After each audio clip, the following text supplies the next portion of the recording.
Did you know you can use cheese to visualize the microwaves inside your microwave oven? Line a plate with cheese, take the spinning tray out of your microwave, and place the cheese inside. When you turn your microwave on, an electrical circuit creates microwaves that bounce around inside, filling your oven with energy that heats your food.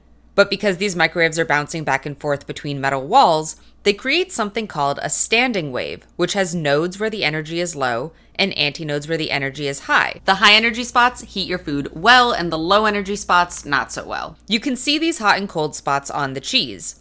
These are the nodes and antinodes of the wave. The distance between two nodes or two antinodes is half of the wavelength. So you can see how long a microwave is by multiplying that distance by 2. And this is why the spinning tray inside is so important for helping to heat your food evenly.